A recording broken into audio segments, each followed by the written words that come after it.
یہ 995 ہجری کا زمانہ تھا۔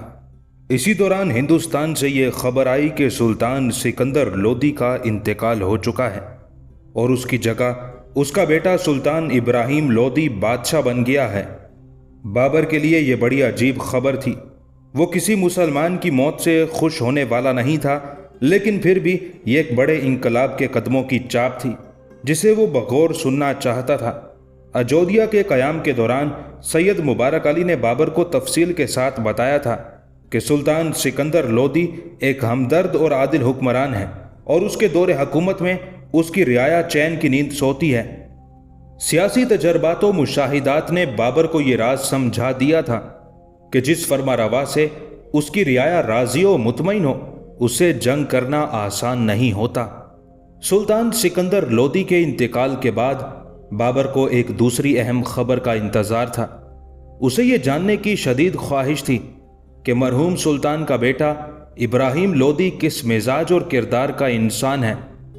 دراصل سلطان ابراہیم لودھی کے کردار پر ہی بابر کی آئندہ جنگی مہم کا انحصار تھا۔ مغل شہنشاہ سوچ رہا تھا کہ اگر ابراہیم لودھی اپنے باپ کی روش پر چل رہا ہے تو پھر بیرونی مداخلت کا کوئی جواز باقی نہیں رہتا۔ بیرونی مداخلت وہیں کارگر ثابت ہوتی ہے جہاں اندرونی حالات انتشار کی لپیٹ میں آ جائیں اور حکمران اپنے عوام کا اعتبار کھو بیٹھیں۔ بابر کو زیادہ دنوں تک اس خبر کا انتظار نہیں کرنا پڑا۔ بس چند ماہ بعد ہی اس کے مخبروں نے یہ اطلاع بھیج دی کہ سلطان ابراہیم لودھی ایک نہایت خود غرض اور درست مزاج حکمران ہے۔ بابر نے اپنے جاسوسوں کا پرچہ پڑھ کر اطمینان کی سانس لی اور اس کے ذہن میں کئی جنگی محاذوں کے دھندلے خاکے ابھرنے لگے۔ سلطان سکندر لودھی ایک لائق ترین افغان حکمران تھا۔ اس کے دور حکومت میں ضرورت کی ہر چیز ارزاں تھی اور عوام خوشحال زندگی بسر کرتے تھے۔ سلطان سکندر لودھی روزانہ دربار منعقد کرتا اور رعایا کی ایک ایک فریاد سنتا۔ بعض اوقات تو ایسا ہوتا کہ وہ امور سلطنت سر انجام دینے میں صبح سے شام تک مصروف رہتا۔ وہ پانچوں وقت کی نماز ایک ہی مجلس میں پڑھ لیتا۔ اس کے دور حکومت میں زمیندار بہت کم سرکشی کرتے تھے اور سب نے بادشاہ کی اطاعت و فرما برداری قبول کر لی تھی۔ سلطان سکندر لودھی امیر و غریب، توانا اور کمزور، بوڑھے اور جوان سب کے ساتھ ایک جیسا سلوک کرتا اور ہمیشہ عدل و انصاف سے کام لیتا۔ وہ اپنے اللہ سے بہت ڈرتا تھا اور یہ اسی خوف کا نتیجہ تھا کہ جب تک زندہ رہا مخلوق خدا پر رحم و کرم کی بارش کرتا رہا۔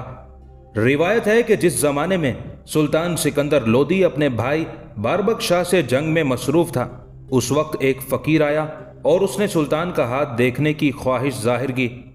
سکندر لودھی نے اپنا ہاتھ آگے بڑھا دیا۔ وہ فقیر بہت دیر تک مختلف زاویوں سے سلطان کا ہاتھ دیکھتا رہا، پھر انتہائی پرجوش لہجے میں کہنے لگا، جا، فتح تیری ہوگی۔ ابھی فقیر کے الفاظ کی گونج باقی تھی کہ سلطان سکندر لودھی نے اپنا ہاتھ کھینچ لیا اور نہایت غضبناک لہجے میں بولا، جب دو مسلمانوں میں مارکا آرائی ہو رہی ہو تو کبھی یک طرفہ فیصلہ نہیں کرنا چاہیے، اور یہ کہنا درست ہے کہ اللہ ایسا کر دے جس میں اسلام کی بھلائی ہو۔ سلطان سکندر لودھی سال میں 2 مرتبہ فقیروں، غریبوں اور درویشوں کی فہرست منگاتا، پھر حسب ضرورت ہر ایک کو وظائف اور عطیات دیتا۔ سردیوں میں شالیں اور گرم کپڑے بانٹتا۔ ہر جمعے کو شہر کے تمام غریبوں میں روپیہ تقسیم کرتا۔ اس کے علاوہ تقریباً ہر سال فتوحات کا بہانہ کر کے حاجت مندوں کو کثیر تعداد میں نقد رقم دیتا۔ مختصر یہ کہ سلطان سکندر لودھی عجیب مرد سخی تھا۔ وہ مسکینوں اور ضرورت مندوں میں دولت لٹانے کے بہانے ڈھونڈتا رہتا تھا۔ اپنی اسی سخاوت کی وجہ سے سلطان ان امراء کو بہت عزیز رکھتا تھا جو راہ خدا میں صدقہ و خیرات کرتے تھے۔ جب بھی ایسا کوئی واقعہ سلطان سکندر لودھی کے علم میں آتا، وہ اس مخصوص امیر کو سر دربار طلب کرتا اور تمام درباریوں کے سامنے با آواز بلند کہتا، تم ایک عظیم انسان ہو، اس لیے کہ تم نے خیر و برکت کی بنیاد رکھی ہے، انشاءاللہ امور دنیا میں کبھی ناکام نہ ہوگے۔ سلطان کی اسی حوصلہ افزائی کے سبب بہت سے امراء غریبوں اور مسکینوں کی خبر گیری کرتے تھے، اور یہی وجہ تھی کہ سلطان سکندر لودھی کی حدود مملکت میں بہت کم لوگ فاقہ کشی کا شکار ہوتے تھے۔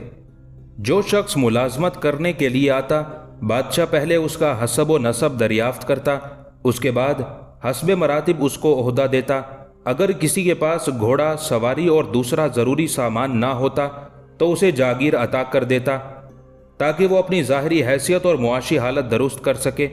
اپنی رعایا سے سلطان سکندر لودھی کی دلچسپی کا یہ عالم تھا کہ اسے ایک ایک شخص کے ذاتی حالات تک کی خبر رہتی تھی۔ اکثر سلطان جب لوگوں کو ان کے اندرونی حالات بتا دیتا تو لوگ حیران رہ جاتے اور سوچنے لگتے کہ شاید کوئی جن سلطان کے قبضے میں ہے جو اسے ان کے گھروں کے اندر کی خبریں پہنچاتا رہتا ہے۔ سلطان کی ڈاک کا نظام اس قدر منضبط تھا کہ ضروری احکامات کی ایک جگہ سے دوسری جگہ ترسیل میں معمولی سی بھی تاخیر نہیں ہوتی تھی۔ دن ہو یا رات، ڈاک لے جانے والے سپاہی ہر وقت پابا رکاب رہتے تھے۔ جس علاقے کے امیر کے نام حکم نامہ ارسال کیا جاتا، وہ اسے چبوترے کے نیچے اتر کر وصول کرتا اور بڑے احترام سے اپنے سر پر رکھ لیتا۔ اگر سلطان کا فرمان ہوتا تو اسی جگہ پڑھ کر سنایا جاتا، ورنہ پھر سلطان کے حکم کے مطابق مسجد میں منبر پر با آواز بلند سنا دیا جاتا۔ اگر کوئی راز کی بات ہوتی تو فرمان پوشیدہ طور پر پڑھا جاتا۔ سلطان سکندر لودھی کے دربار میں، جیسا کہ علاؤالدین خلجی کے دربار کا دستور تھا، روزانہ اناج کے بھاؤ تمام درباریوں کے سامنے پڑھ کر سنائے جاتے تھے۔ اگر کوئی تاجر سلطان کے حکم سے سرے منہ بھی تجاوز کرتا تو سکندر لودھی فوراً اس کی روک تھام کرتا اور سختی کے ساتھ ملکی قوانین پر عمل پیرا ہونے کی ہدایت کرتا۔ بچپن ہی سے سلطان سکندر لودھی کا رجحان مذہب کی طرف تھا۔ پھر جب اس نے جوانی کی منزل میں قدم رکھا تو وہ دوسرے شہزادوں سے بہت زیادہ مختلف نظر آتا تھا۔ رقص و موسیقی اور کیف و نشاط کے ہنگاموں سے اسے کوئی دلچسپی نہیں تھی، یہاں تک کہ اس کے بعد سلطان بہلول لودھی کا انتقال ہو گیا۔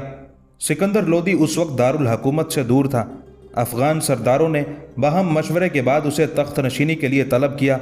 اگر وہ حرص و ہوس کے جذبات کا اسیر کوئی رنگین مزاج شہزادہ ہوتا تو برق رفتاری کے ساتھ قصر شاہی پہنچتا اور تاج زرنگار اپنے سر پر سجا لیتا، مگر سکندر لودھی نے اس طریقہ کار سے گریز کیا۔ افغان سرداروں کی طلبی پر وہ دارالحکومت ضرور پہنچا، لیکن قصر شاہی میں داخل ہونے کی بجائے حضرت شیخ بہاؤالدین رحمۃ اللہ علیہ کی خانقاہ کی طرف چلا گیا۔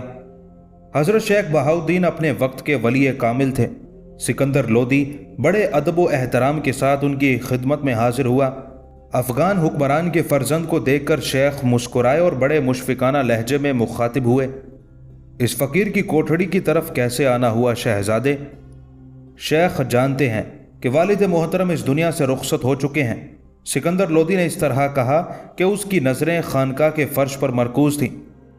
میں تم سے تمہارے والد محترم کے انتقال پر تعزیت کرتا ہوں شہزادے، حضرت شیخ بہاؤالدین رحمۃ اللہ علیہ نے انتہائی پرسوز لہجے میں کہا۔ اللہ سلطان کی مغفرت فرمائے اور تمہیں صبر جمیل عطا کرے۔ سکندر لودھی اپنے والد مرحوم کے ذکر پر کچھ دیر تک افسردہ سوگوار بیٹھا رہا، پھر آہستہ آہستہ کہنے لگا، افغان امیروں نے مجھے سلطان بہلول لودھی کی جان نشینی کے لیے طلب کیا ہے، تو پھر یہاں اپنا وقت کیوں ضائع کر رہے ہو؟ حضرت شیخ بہاؤالدین رحمۃ اللہ علیہ نے اسی تبسم دل نواز کے ساتھ کہا، جلدی کرو، تخت شاہی بہت دیر سے تمہارا انتظار کر رہا ہے۔ کرسی اقتدار کو خالی نہیں چھوڑتے، کون جانے کب کس کی نیت بدل جائے۔ دشمن قدم قدم پر گھات لگائے بیٹھے ہیں، جلدی کرو شہزادے، جلدی کرو۔ آپ کی دعاؤں کے بغیر کیسے چلا جاؤں؟ یہ کہتے کہتے سکندر لودھی کی آنکھیں بھیگنے لگی۔ میری دعاؤں میں کیا رکھا ہے شہزادے؟ حضرت شیخ نے فرمایا، جب اپنی ہی جان نہیں سنبھلتی تو کسی دوسرے کے کیا کام آؤں گا؟ اللہ تمہیں اس حسن ظن کی جزا دے، مگر حقیقت یہ ہے شہزادے کہ میں بہت ناکارہ انسان ہوں۔ شیخ نے اسے مختلف بہانوں سے ٹالنے کی کوشش کی، لیکن سکندر لودھی مسلسل دعاؤں کے لیے اصرار کرتا رہا۔ آخر حضرت بہاؤالدین افغان شہزادے کے جذبہ عقیدت سے مجبور ہو گئے اور کچھ دیر تک غور کرنے کے بعد شیخ نے اپنے قریب رکھی ہوئی کتاب میزان اٹھائی اور سکندر لودھی سے مخاطب ہو کر فرمانے لگے، شہزادے، میری خواہش ہے کہ میں یہ کتاب تمہارے سامنے پڑھوں۔ بسم اللہ، سکندر لودھی نے عقیدت سے سرشار لہجے میں کہا، میرے لیے اس سے بڑی سعادت اور کیا ہوگی۔ حضرت نے بڑے اثر انگیز لہجے میں کتاب پڑھنی شروع کی۔ جب شیخ اس جملے پر پہنچے، اللہ تجھے دین و دنیا میں نیک بخت کرے۔ تو سکندر لودھی نے بصد عجز و انکسار عرض کیا، شیخ علی مقام، میری درخواست ہے کہ آپ اس جملے کی تکرار کریں۔ جب حضرت بہاؤالدین رحمۃ اللہ علیہ اپنی زبان مبارک سے اس مخصوص جملے کو 3 بار ادا کر چکے تو سکندر لودھی اٹھا اور شیخ کے ہاتھوں کو بوسہ دے کر خانقاہ سے روانہ ہو گیا۔ یہ حضرت شیخ بہاؤالدین رحمۃ اللہ علیہ کی دعاؤں ہی کا اثر تھا کہ سکندر لودھی نے اپنے بے شمار دشمنوں پر غلبہ حاصل کیا اور سلطانی کے منصب پر فائز ہوا۔ سلطان سکندر لودھی شرع کا بہت پابند تھا۔ اس کے دور حکومت میں عورتوں کو مزارات پر جانے کی سخت ممانعت تھی۔ سکندر لودھی نے مملکت کی تمام مسجدوں اور مزاروں کا انتظام کرنے والے خطیب، قاری اور دوسرے کارندے بطور خاص مقرر کیے تھے۔ سلطان نے مختلف علوم و فنون کی بھی سرپرستی کی۔ اس کے عہد حکومت میں ہر طبقے کے لوگ، جن میں امراء اور دیگر اراکین سلطنت بھی شامل تھے، مختلف علوم سیکھنے کی طرف مائل ہوئے۔ سلطان سکندر ہی کے دور میں ہندو بھی فارسی زبان کی طرف متوجہ ہوئے، ورنہ اس سے پہلے اہل ہنود مسلمانوں کی زبان سے بے نیازی برتنے کے عادی ہو گئے تھے۔ سلطان کے زمانہ اقتدار میں فن سپہ گری نے بھی بہت زیادہ ترقی کی۔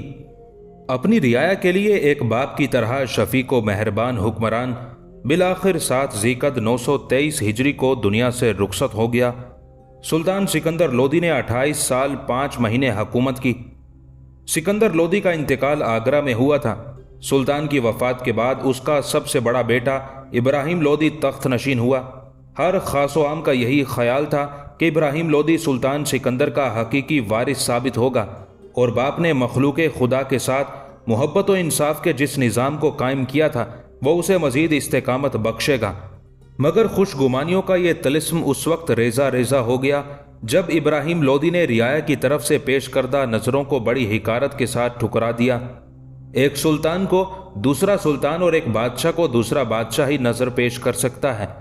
رعایا کے نمائندوں کو قصر شاہی سے نکل جانے کا حکم دیتے ہوئے ابراہیم لودھی نے کہا، غلام اپنے آقا کے سامنے سجدہ ریز ہو سکتے ہیں، اسے کوئی تحفہ پیش کرنے کا حق نہیں رکھتے۔ اس مملکت میں جو کچھ ہے وہ میرا ہے، پھر مجھے میری ہی چیزیں لوٹانے والے تم کون ہو؟ اگر تم اپنی وراثت یا جاگیر میں سے کوئی قیمتی شے لا سکتے ہو تو شوق سے لاؤ، لیکن کہاں سے لاؤ گے کہ ہر وراثت اور جاگیر میرے خزانوں کی زکوٰۃ ہے۔ ابراہیم لودھی بڑے متکبرانہ لہجے میں بول رہا تھا۔ تمام افغان سردار اپنے نئے حکمران کی باتیں سن کر سناٹے میں آ گئے تھے۔ اگرچہ ذی ہوش امرائے سلطنت نے نوشتہ دیوار پڑھ لیا تھا، لیکن پھر بھی وہ رسم دنیا سے مجبور تھے اور بجھے ہوئے دلوں کے ساتھ ابراہیم لودھی کے حضور قیمتی نظریں پیش کر رہے تھے۔ سلطان نے اپنے امراء کی نظریں قبول کر لی تھی، مگر اس طرح کہ جیسے اس کے نزدیک یہ کوئی مکروہ اور ناپسندیدہ فعل ہو۔ جب تاج پوشی کے جشن کی ہنگامہ آرائیاں ختم ہو گئیں تو سلطان ابراہیم لودھی نے ایک اور اعلان کیا جس کا ہر لفظ غرور و تکبر اور نفس پرستی کے خمار میں ڈوبا ہوا تھا۔ تم میں سے ہر شخص آج اس حقیقت کو جان لے کہ کوئی افغان سردار یا سپاہی میرا رشتہ دار نہیں ہے، اور اگر بالفرض کسی قسم کی رشتہ داری ہے بھی تو ہر فرد اپنے سلطان کا نوکر ہے۔ سلطان ابراہیم لودھی کا یہ اعلان سن کر خاندان شاہی سے تعلق رکھنے والے تمام افراد کے چہرے مسخ ہو گئے تھے اور ان کی آنکھوں سے ویرانی برسنے لگی تھی۔ ہر شخص ذلت اور رسوائی کے پسینے میں نہایا ہوا سوچ رہا تھا کہ وہ آگرے کے دربار میں نہیں، وقت کی نیلام گاہ میں غلاموں کا لباس پہنے کھڑا ہے اور اسی کا ایک عزیز بڑی بے رحمی کے ساتھ اس کی بولی لگا رہا ہے۔ ابراہیم لودھی کے اس متکبرانہ اور وحشیانہ فیصلے کے بعد قریبی رشتہ داروں کو بھی خدمتگاروں کا درجہ ملا، اور وہ افغانی امراء جو سلطان سکندر لودھی کے عہد حکومت میں تخت شاہی پر جلوہ افروز ہوتے تھے، اب ان کا یہ حال تھا کہ دربار کی اگلی قطار میں دست بستہ کھڑے رہتے تھے۔ جب بابر کے جاسوسوں نے یہ ساری اطلاعات کابل ارسال کی تو مغل شہنشاہ کے ہونٹوں پر ایک آسودہ مسکراہٹ ابھر آئی اور بے اختیار اس کے منہ سے نکلا، مجھے اسی دن کا انتظار تھا۔ پھر اس نے ہندوستان کے نقشے پر اپنا خنجر رکھ دیا اور پنجاب سے آگرے تک نقشے کو چیرتا چلا گیا۔ اب اس خونی انقلاب کو کوئی نہیں روک سکتا۔ اس کے بعد بابر نے اپنے گھوڑوں کا رخ ہندوستان کی طرف موڑ دیا۔ مغل شہنشاہ ظہیر الدین بابر نے 925 ہجری میں اٹک کے ساحل تک یلغار کی اور پنجاب کی سرحدوں پر آباد گکھڑوں اور دوسری قوموں کو صلح کا پیغام دیا۔ بابر کے سفیروں نے صاف صاف کہا، اگر تم شہنشاہ کو گزرنے کا راستہ دے دو گے تو عزت مآب تمہیں اپنے حلقہ کرم میں شامل فرما لیں گے، ورنہ ساری دنیا کو خبر ہے کہ آل تیمور کس طرح جنگ کرتی ہے اور بابر کی شمشیر کی کاٹ کس قدر ہلاکت خیز ہے۔ شہنشاہ کے اس پیغام کے بعد جن مقامی لوگوں نے سر اطاعت خم کر دیا وہ بابر کے قہر و غضب سے محفوظ رہے، ان کی جانیں بھی بخش دی گئیں اور جاگیریں بھی۔ مگر جن سرکشوں نے بابر کے مصالحانہ پیغام کو فوجی کمزوری سے تعبیر کیا اور انسانی ہمدردی کے جذبات سے لبریز اس پیشکش کا مذاق اڑایا، وہ بڑے خسارے میں رہے۔ بابر نے ایسے تمام مفسدوں کو بے دریغ قتل کیا اور ان کی املاک لوٹ کر مکانوں کو آگ لگا دی۔ ان سرکشوں سے نجات پانے کے بعد بابر نے دریائے سندھ پار کیا اور پنجاب کے ایک مخصوص علاقے تک اپنی پیش قدمی جاری رکھی۔ یہ مقام پہلے بھی آل تیمور کے زیر اقتدار رہ چکا تھا، اس لیے اس علاقے کو فتح کرنے کے لیے بابر کو زیادہ مشکلات کا سامنا نہ کرنا پڑا۔ یہاں کی رعایا نے خوشی خوشی بابر کا استقبال کیا۔ نتیجتاً مغل شہنشاہ نے بھی ان لوگوں پر الطاف و عنایات کی بارش کی۔ اس کے بعد شہنشاہ ظہیر الدین بابر نے اپنے ایک سفیر کو خط دے کر سلطان ابراہیم لودھی کے دربار میں بھیجا۔ بابر نے اپنے اس مکتوب میں کسی تکلف اور رعایت کے بغیر تحریر کیا تھا: سلطان اس وقت جن علاقوں پر قابض ہیں وہ کسی زمانے میں آل تیمور کی میراث سمجھے جاتے تھے۔ گردش وقت کے باعث صاحب گراں امیر تیمور کا کوئی وارث ادھر نہیں آیا، اس لیے تمام جاگیریں خالی پڑی رہی اور حقیقی مالکان کی عدم موجودگی سے فائدہ اٹھا کر غیروں نے ان پر قبضہ کر لیا۔ میں اس خط کے ذریعے اپنا نسب نامہ بیان کر رہا ہوں۔ میرے تحریر کردہ ایک ایک لفظ کو غور سے پڑھیے اور اس کا مفہوم سمجھنے کی کوشش کیجیے۔ میں ہوں شہنشاہ ظہیر الدین بابر ابن عمر شیخ مرزا ابن سلطان ابو سعید مرزا ابن سلطان محمد مرزا ابن میران شاہ مرزا ابن امیر تیمور صاحب گراں۔ میرے نسب نامے میں کہیں کوئی جھول نہیں ہے۔ اپنے باخبر درباریوں سے پوچھ کر دیکھیے، وہ آپ کو بے خوف و خطر بتا دیں گے کہ میں ہی امیر تیمور کا حقیقی وارث ہوں اور اپنی آبائی جاگیر کو غاصبوں کے ناجائز قبضے سے آزاد کرانے کے لیے ہندوستان آیا ہوں۔ اگر آپ نے میرا خط ملتے ہی مطلوبہ علاقے خالی کر دیے تو میں کوئی باز پرس نہیں کروں گا اور آپ کا شمار بھی غاصبوں میں نہیں ہوگا۔ بابر کا انداز تحریر بڑا عجیب تھا۔ وہ شائستہ لہجے میں انتہائی ماہرانہ گفتگو کر رہا تھا۔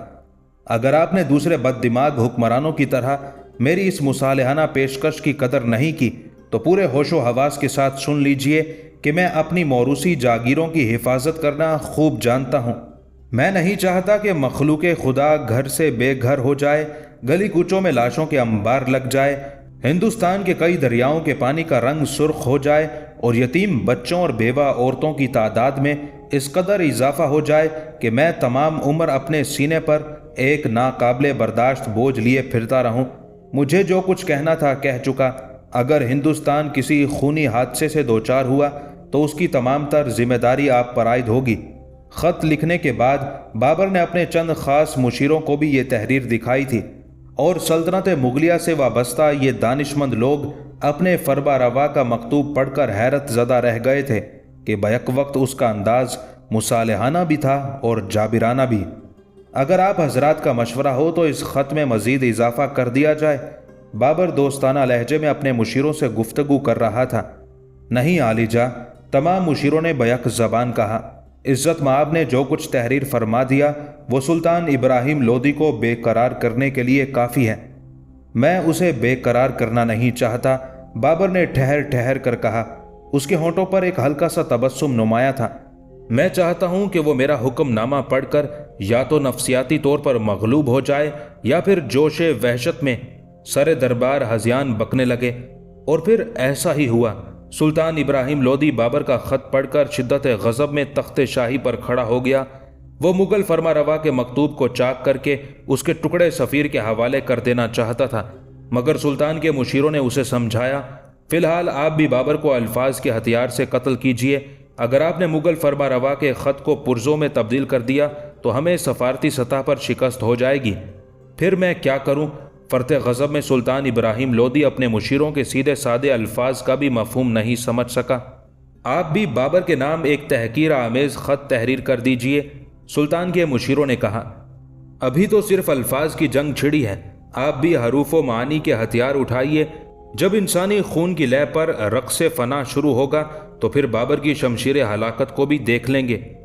پھر سلطنت لودھی کے سیاسی مدبروں سے طویل مشوروں کے بعد مغل شہنشاہ کے خط کا جواب لکھا گیا۔ ہم نے تیرے مکتوب کا ایک ایک حرف پڑھا اور اس نتیجے پر پہنچے کہ یہ کسی صحیح الدماغ انسان کی تحریر نہیں۔ اگر تو اپنے ہوش میں ہوتا تو یقیناً اس حقیقت کو سمجھ لیتا کہ تیرے آباء و اجداد بے نشان ہو چکے ہیں اور آج انہیں کوئی جانتا تک نہیں ہے۔ پھر ایسے گمنام اور بے اثر لوگوں کے وارثوں کو کون پہچانے گا؟ تجھے تیرے کسی مشیر نے یہ نہیں بتایا کہ ہندوستان کی موجودہ سیاست صرف لودھی خاندان کے عظمت و جبروت سے وابستہ ہے۔ خوب غور سے سن لے کہ ہم سرزمین ہند پر کرایہ دار نہیں ہیں، یہ ہماری موروثی جاگیر ہے اور ہم اپنی جاگیر کی حفاظت کرنا خوب جانتے ہیں۔ غاصب تو تیرا پردادا تیمور تھا جس نے کمزور انسانوں کی ملکیت پر جبراً قبضہ کر لیا تھا، اور تو بھی اسی غاصب کی اولاد ہے جو اپنے بزرگوں کے کاروبار حرص و ہوس کو زندہ کرنے کے لیے گیدڑوں کی کثیر فوج لے کر ایک شیر کے جنگل میں آ پہنچا ہے۔ سلطان کے سیاسی مشیروں نے شیروں کا جنگل تحریر کر دیا تھا تاکہ ابراہیم لودھی کے افغان سپاہی اپنی اس تعریف سے خوش ہو جائیں اور سلطان کے ذلت آمیز سلوک کے باعث ان کے دلوں میں جو غبار بھر گیا ہے وہ کسی طرح صاف ہو جائے۔ مگر اس مغرور حکمران نے اپنے خط سے وہ لفظ حذف کرا دیا اور اس کی جگہ ایک شعر لکھوا دیا جس کا واضح مطلب یہی تھا کہ سلطان اپنی ذات کو تمام جان نثاران سلطنت سے عرفہ والا سمجھتا ہے۔ منگول بھیڑ بکریوں نے آج تک کسی شیر غاب کا جاہو جلال نہیں دیکھا۔ میں بھی چاہتا ہوں کہ تو اور تیرے سپاہی ایک بار اپنی آنکھوں سے زیگم اقتدار کے خد و خال دیکھ لیں، پھر تجھے اندازہ ہو جائے گا کہ شیر کسے کہتے ہیں اور قدرت نے جنگل کی حکمرانی کے لیے شیر کو کیوں منتخب کیا ہے۔ خط کے آخر میں سلطان ابراہیم لودھی نے اپنا شجرہ تحریر کرایا تھا۔ اس بات کو ہمیشہ یاد رکھنا کہ ہم کسی حادثے کی پیداوار نہیں ہیں، ہم کبھی خدمت گزار سپاہیوں کی صف میں کھڑے نہیں ہوئے اور ہم نے کسی کی پشت پر وار کر کے دھوکے اور فریب سے اقتدار حاصل نہیں کیا۔ سلطان ابراہیم لودھی نے اپنے جاہو جلال کا مظاہرہ کرنے کے لیے کھلا ہوا جھوٹ بولا تھا۔ حالانکہ ہندوستان کے سیاسی حلقے اس راز سے باخبر تھے کہ ابراہیم لودھی کا دادا سلطان بہلول لودھی ایک افغان سردار تھا جو سلطان محمد شاہ کی دعوت پر دہلی آیا تھا۔ اس نے بڑی جانبازی کے ساتھ محمد شاہ کے دشمنوں سے جنگ کی تھی۔ بہلول لودھی کے اسی جذبہ سرفروشی سے متاثر ہو کر سلطان محمد شاہ نے اسے اپنا بیٹا بنا لیا تھا۔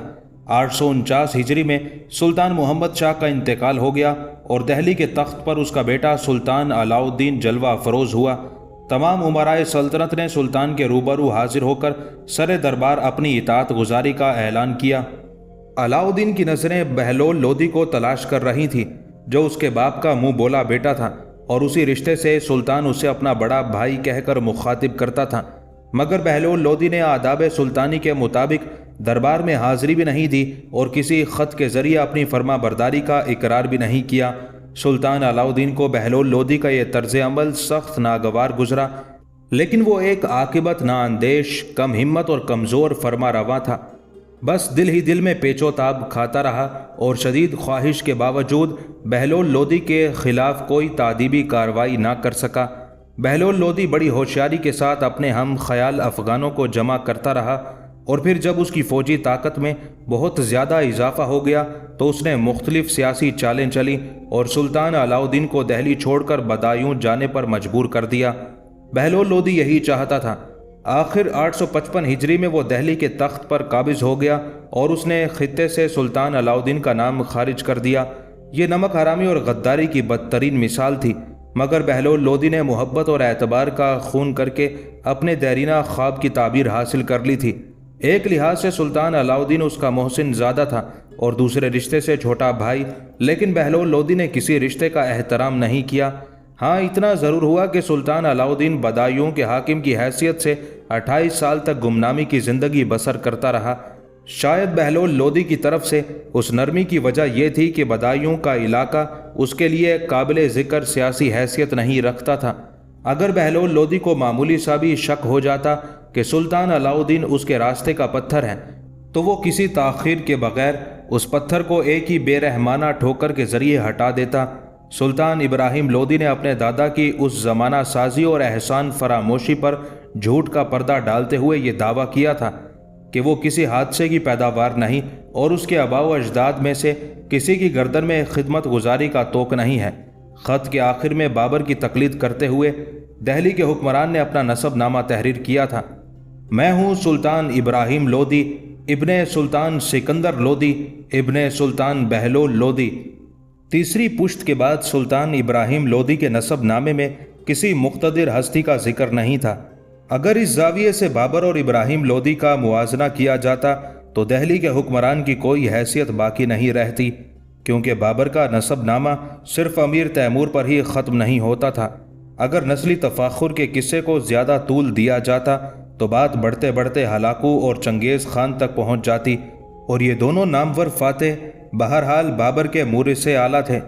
اور اگر صرف امیر تیمور کی ذات کو بنیاد بنا کر قومی برتری کے ترانے گائے جاتے تو ابراہیم لودھی کی آواز کون سنتا؟ فتوحات کے اعتبار سے اس کی پوری نسل میں کوئی ایک فرد بھی ایسا نہیں گزرا تھا جو صاحب قرآن کی عسکری طاقت کی گرد کو بھی پہنچ سکتا۔ اس مسلمہ حقیقت کے باوجود سلطان ابراہیم لودھی اپنا نسب نامہ بیان کر کے مغل شہنشاہ ظہیر الدین بابر کو متاثر کرنا چاہتا تھا۔ جب بابر کے سفیر نے ابراہیم لودھی کا جواب اپنے فرما روا کی خدمت میں پیش کیا اور افغان حکمران کے غیظ و غضب کا واقعہ زبانی سنایا تو بابر مسکرانے لگا۔ میں یہی چاہتا تھا، بابر نے اپنے مشیروں کو مخاطب کرتے ہوئے کہا۔ اس خط کے تحریر کرنے میں بس ایک ہی مصلحت پوشیدہ تھی کہ ابراہیم لودھی کے اعصاب کی قوت کا اندازہ کیا جا سکے۔ اگر وہ میرا خط پڑھ کر مسکرانے لگتا تو یقیناً اس کی اعصابی قوت بے مثال ہوتی اور وہ میدان جنگ میں بڑا خوفناک حریف ثابت ہوتا۔ اب کیا ہوگا شہنشاہ؟ احمد جمال نے پوچھا۔ تم پہلے مرحلے کی جنگ جیت چکے ہو، بابر نے انتہائی پرسکون لہجے میں کہا۔ وہ ذاتی جنگ کو ہمیشہ اپنے ساتھیوں کی جنگ کہا کرتا تھا۔ کیا یہ جنگ مختلف مرحلوں میں لڑی جائے گی؟ احمد جمال نے مغل شہنشاہ سے دوسرا سوال کیا۔ یقیناً ایسا ہی ہوگا، بابر کا لہجہ پر اعتماد تھا۔ ابراہیم لودھی داخلی طور پر ایک کمزور بادشاہ ہے۔ اس نے اپنے نفس کی تسکین کے لیے شرفائے سلطنت اور امرائے وقت کو خدمت گزاروں کی صف میں کھڑا کر دیا ہے۔ اگر کبھی اس پر آزمائش کی گھڑی نازل ہوئی تو ایسے سنگین لمحوں میں کون اس کے لیے اپنی جان قربان کرے گا؟ کوئی بھی نہیں۔ اور یاد رکھو کہ دنیا کی کوئی جنگ زندگی کا صدقہ دیے بغیر جیتی نہیں جا سکتی۔ دوسرے یہ کہ وہ بہت جلد مشتعل ہو جانے والا انسان ہے۔ ہم عنقریب اس کی اس کمزوری سے گراں قدر فائدہ اٹھائیں گے۔